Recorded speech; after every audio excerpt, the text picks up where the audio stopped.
रोहित यादव एक ऐसा नाम है जिसने अपने लेखन के द्वारा न केवल देश भर में ख्याति अर्जित की है, बल्कि आज भी नवोदित रचनाकारों को आगे बढ़ने के लिए एक मंच प्रदान कर रहे हैं। विगत 4 दशकों से पत्रकारिता, लेखन और साहित्य साधना में लीन रोहित जी की साहित्यिक कृतियों में करीब 5 दर्जन पुस्तकें शुमार हैं, जिनमें उपन्यास, लघु कथा संग्रह, निबंध संग्रह, दोहा संग्रह, कुंडली संग्रह आदि शामिल हैं। रोहित की रचनाएं देश की प्रथम श्रेणी की 18 दर्जन पत्र पत्रिकाओं में प्रकाशित हो चुकी हैं। इसके अतिरिक्त विभिन्न आकाशवाणी केंद्रों में भी उनकी रचनाओं को वाणी प्रदान की गई है। श्रेष्ठ लेखन के लिए हरियाणा साहित्य अकादमी पंचकुला ने रोहित यादव को बाल मुकुंद सम्मान, सूरदास सम्मान तथा अकादमी के सर्वोच्च पुरस्कार आजीवन साहित्य साधना सम्मान से भी विभूषित किया है। रोहित यादव को Limca book of records, Orient book of world records और Bharat book of world records में नाम दर्ज किया गया और उनको हरियाणा सरकार द्वारा आजीवन मुफ्त बस यात्रा पास भी प्रदान किया।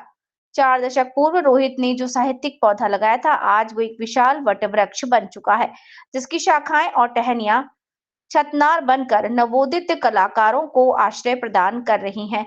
रोहित को अपनी सेवाओं का फल आज भी मिल रहा है। उनके साहित्यिक अवदान को मद्देनजर रखते हुए देश की विभिन्न प्रतिष्ठित संस्थानों ने बीते वर्ष 2025 में उनको 2 दर्जन से भी अधिक राष्ट्रीय स्तर के पुरस्कारों और सम्मानों से नवाजा है।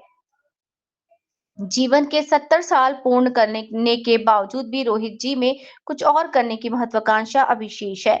आशा की जानी चाहिए कि वर्ष 2026 में भी रोहित जी साहित्यिक जगत को कुछ श्रेष्ठ देते रहने के लिए। सर, आपको 2025 में 31 से भी अधिक संस्थाओं ने सम्मानित किया जा चुका है और 180 से भी अधिक संस्थाएं आपको सम्मानित कर चुकी हैं। जी जी सर। तो अपना परिचय देते हुए बताइए सर, आप रोहित यादव जी हैं, वैसे परिचय की कोई वो नहीं है, जरूरत नहीं है आपको। सबसे पहले तो मैं आपके चैनल के सभी दर्शकों को मेरा नमस्कार, प्रणाम। जी जी सर, आप उस टाइम से पत्रकारिता से जुड़े हुए हैं जब पत्रकार देखने को ही मिलते थे, बहुत बहुत कम मिलते थे।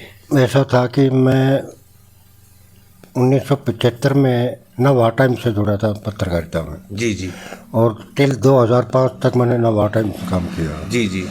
इसके अतिरिक्त चाहे वो पंजाब केसरी था, चाहे दैनिक ट्रिब्यून था, चाहे हिंदुस्तान था, चाहे राजस्थान के अखबार थे, मन देश का कोई अखबार नहीं छोड़ा जिसमें मैं नहीं छपा हूँ। जी जी।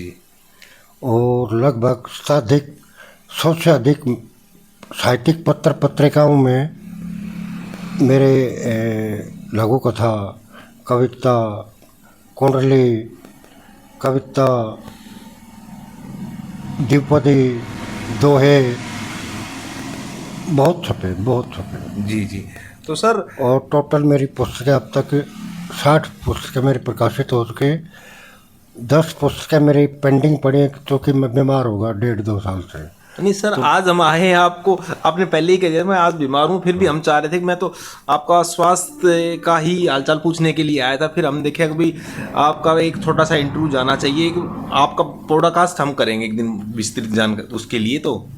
तो सर, आपको देखो एक सबसे बड़ी बात यह है कि आपके पास मैं जब आया तो आपने ये मेरे को दिखाने लगेगा, आपको 2025 में 31 से भी अधिक जो संस्थाओं को आपने सम्मानित किया है और 2026 का आगाज हो गया है। मैं डॉक्टरेट की उपाधि मिली है मेरे को। हाँ जी, हाँ जी। इसमें कई संस्थाओं ने मुझे डॉक्टरेट जो एमफिल के बराबर होती है ना, पीएचडी के बराबर होती है, मानद उपाधि है वो मिली है। सर, आप आजीवन साहित्य सम्मान जो है हरियाणा सरकार का, हरियाणा साहित्य अकेडमी से मुझे अब तक 2007 में हिंदी पत्रकारिता का बाबू बाल मुकुंद गुप्त पुरस्कार मिला था। जी जी। 2014 में मुझे महाकवि सूरदास सम्मान और 2021 में आजीवन साहित्य साधना सम्मान से मैं सम्मानित हो चुका हूँ। तो सर, आपको देखो बहुत सारी है, देखो आपका जो सारा घर है ये पूरा उसमें भरा हुआ है, पुरस्कारों से रखा है। बुलान जी, ये तो पहले की है। अब तो आजकल तो पता है आपको, उस पर असेंबल होने लगी सीडी वगैरह वगैरह उसमें। ये तो पहले की याददाश्त थी, जब नए थे, लगे हुए थे, तब ये साम्राज्य तब का है सारा। तो सर, आप तो उस टाइम से जो पत्रकारिता में भी जो आपने तो पत्रकारिता की पढ़ाई भी की हुई है, इसमें पीजी हो आप तो। मैंने पीएचडी PGDJMC कुरुक्षेत्र विश्वविद्यालय से की थी। जी जी।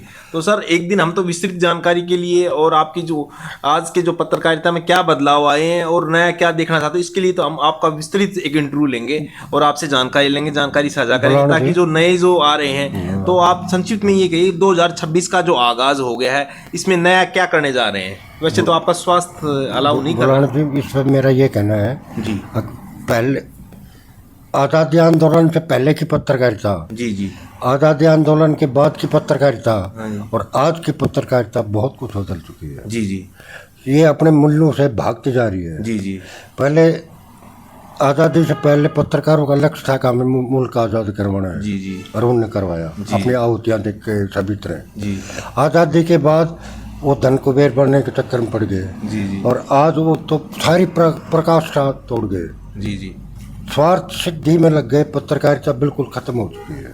जी जी जी। मैं इसको पत्रकारिता नहीं मानता। अच्छा अच्छा अच्छा। तो सर जैसे आपके ऊपर डॉक्टरेट भी हो चुकी है, PhD भी हो चुकी है। PhD मेरे साइट पे 6 PhD हो चुके हैं और 8 MPhil हो चुके हैं मेरे साइट। जी जी। तो सर 2026 में आप क्या करने जा रहे हैं, उसमें बताइए सर। अभी 2026 का भी तो प्रथम सप्ताह ही चल रहा है सर। बुलाने से मेरा लक्ष्य तो ये है, मेरा शरीर काम नहीं कर रहा। जी जी। मेरा लक्ष्य 12 पुस्तकें मुझे प्रकाशित करनी है, जो बहुत समाज के लिए बहुत ज़रूरी है। जी जी। जैसे जिसमें हमारा रहन सहन, जैसे एक पुस्तक तो मेरी अभी बीच में अटकी पड़ी है, सामान्य ज्ञान में हमारे जीव जंतु। जी जी। जैसे कि मसलन उदाहरण के तौर पे सबसे महंगा दूध किस जीव का है? जी जी। जानते हैं आप? हाँ सर, सबसे महंगा दूध। हाँ, किस जीव का है? हाँ सर, अभी तो एग्जैक्ट तो बताना तो हंसेंगे आप। हाँ जी जी। गधी का। जो गधी का दूध सबसे महंगा दूध है सर। आप बड़ी बात कह रहे हो। सबसे महंगा दूध है। आप खोज के देख लीजिए, गूगल पे देख सकते हैं, किसी कहीं भी देख लीजिए, गधी का दूध सबसे महंगा है आज के। क्यों महंगा है सर? वैसे तो चलो ये दवाइयाँ बनती है। अच्छा, दवाइयाँ बनती है। तो वो पुस्तक इसी संदर्भ में आ रही है मेरी। सामान्य ज्ञान में हमारे जीव जंतु। जी जी। लेकिन वो स्वास्थ्य खराब होने का बीच में लटके पड़ी है। जी जी। फिर जैसे कि हमारे परंपरागत आभूषण, जी जी, हमारा खान पान रहन सहन, उसके ऊपर वो पुस्तक मेरी पेंडिंग पड़ी है। चलो चलो सर, एक दिन देखो संक्षिप्त में 4-5 मिनट में 6 मिनट में आपको समेटना एक बड़ी वो गुस्ताखी होगी। हम एक दिन आपसे आएंगे आपके पास और एक पूरा आपका मेरी अर्ज है आपसे। जी जी सर। मेरे पास, मैं वैसे मंत्री नहीं हूँ। जी जी। मेरे पास कहने के लिए बहुत कुछ है। जी जी। आप एक दिन आइए। जी जी। सिर्फ पत्रकारिता को केंद्रित करके आना। जी सर। जी सर। पहले की पत्रकारिता राज की। जी जी। मैं आपको पूरा इंटरव्यू दूंगा। जी सर। जी सर। और पूरा खुलासा करूंगा, आज के पत्रकार क्या कर रहे, पहले के क्या करते थे, बीच के क्या करते थे, पूरा दूंगा रिकॉर्ड के साथ। चलो चलो सर, आपको जो अभी आपने बताई कि भाई 2026 में आप जो 10 के करीब जो पुस्तकें हैं वो जल्दी लिखने का काम हम चाहते हैं कि भी आपकी जो स्वास्थ्य अच्छा रहे और जो किस तरह की भी जैसे हमारे जैसों की भी कोई आवश्यकता पड़े तो हम आपके लिए आगे आते रहेंगे और आपकी कार्यों में अपनी सहभागिता दिखाते रहेंगे। तो ये थे रोहित यादव जी, जो 180 से अधिक संस्थाएं इनको सम्मानित अलग अलग कर चुकी हैं और 2025 में केवल 31 संस्थाओं ने राष्ट्रीय स्तर की संस्थाओं ने सम्मानित किया है। तो जिनमें हैं ये सर, एक बार आप ही बताइए कौन कौन सी हैं? जैसे YS फाउंडेशन दिल्ली ने मुझे दिया राष्ट्रीय गौरव सम्मान। जी जी। व्हाइट लोटस महाराष्ट्र ने दिया राष्ट्रीय रत्न सम्मान। जी जी। वो राष्ट्रीय गौरव था, ये राष्ट्रीय रत्न है। जी जी। India news media council Bengaluru ने दिया राइजिंग भारत स्टार अवार्ड। जी। रिचवर्दी लखनऊ ने दिया मुझे श्रेष्ठ भारत पुरस्कार। जी जी। इस टाइप के 31 पुरस्कार हैं। तो सर ये बड़ी बात है आपके लिए। चलो श्रोताओं, आप देखते रहिए MKB दस्तक के लिए। एक दिन सर का इंटरव्यू हम साक्षात कराएंगे पूरा विस्तृत जानकारी के लिए।